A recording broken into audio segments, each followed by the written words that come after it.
and the sensitivity, so you can track an individual's performance and progress and get some numbers to be able to report in more quantitative form, which is always really, really useful in terms of reviewing how well someone's doing or how effective a device or a system is.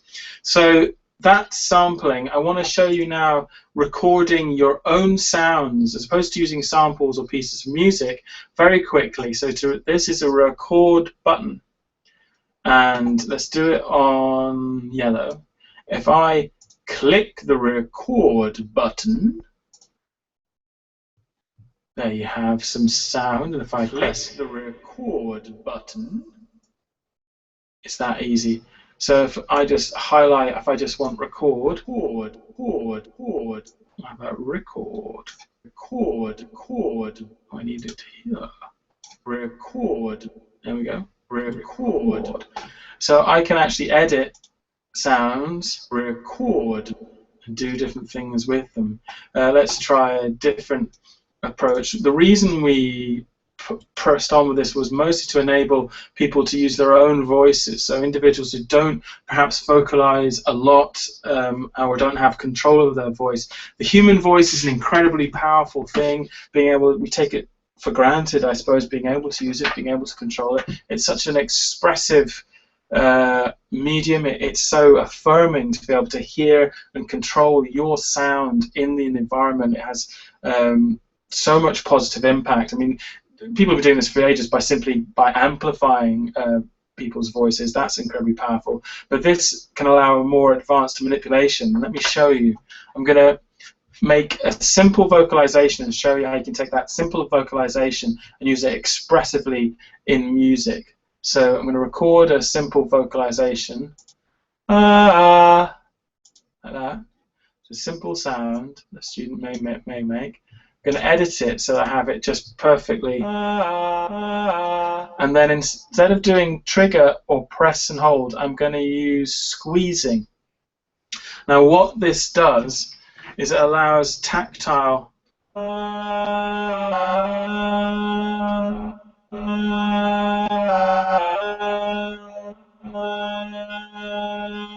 can't really see because I've done it on the red, but the reason I've done it on the red, so it allows, imagine as I'm pressing the device, you can see that line on the green buffer. See it moving. That allows me to control where it is in the sound, and I can start to play my own sound. So I can take that one simple vocalization or sound. It can be an environmental sound, a mechanical sound, a sound of special interest for a young person. I do find this works very well with autistic users with environmental sounds. We can then take that sound, put it on all the surfaces of the Skoog there by saying copy to all. And then if I click this button, I mean, I can pitch it individually and do all kinds of fancy things.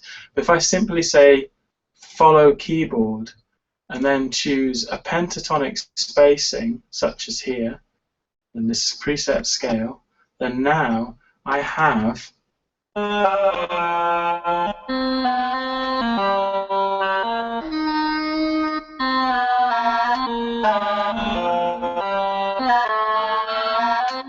my voice as an instrument, and one that I can play dynamically. I mean, I could do it as triggering if I wanted, like a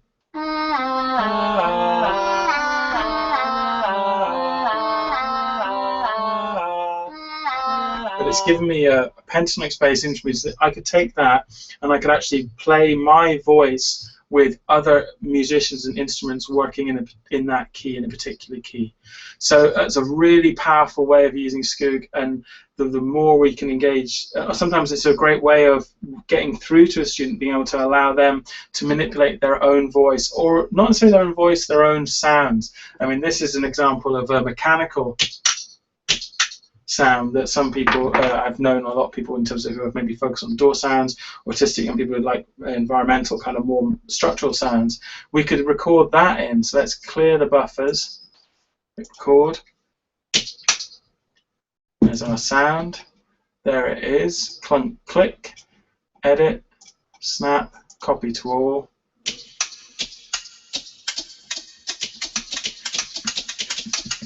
And I can then use that sound that has relevance to the individual, to draw them into an interaction, start working more, pitch it more variedly, and then move on to instrumental sounds.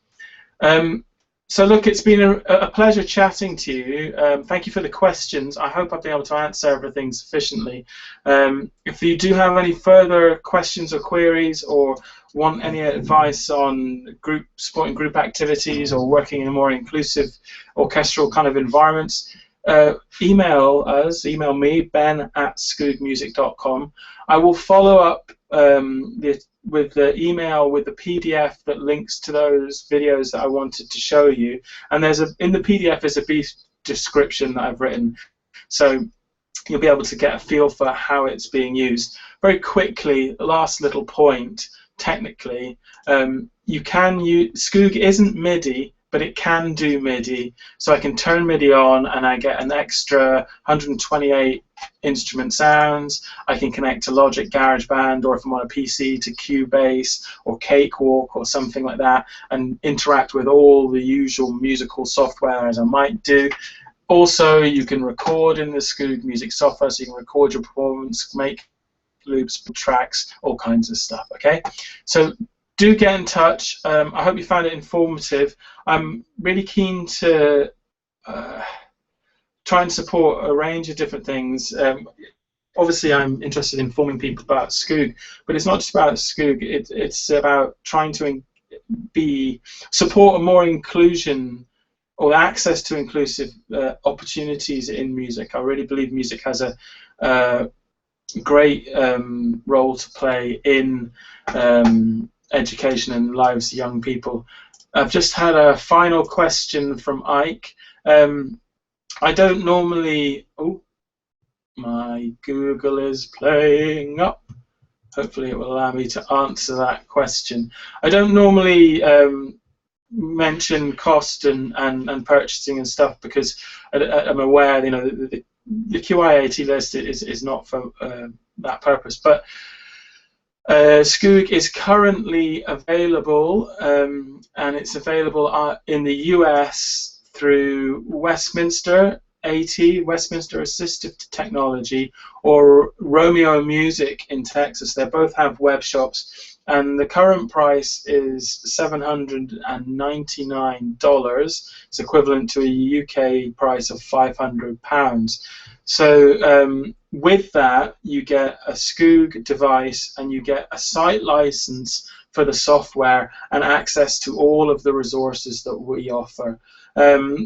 We're still, you know, in terms of someone like Yamaha or the bigger players, we're not a massive company, but we are working to try and get the price down, and obviously the more Skoogs that we can get out there, the more we can impact on our manufacturing and bring the costs down, because cost is another barrier, and we want to try to address that.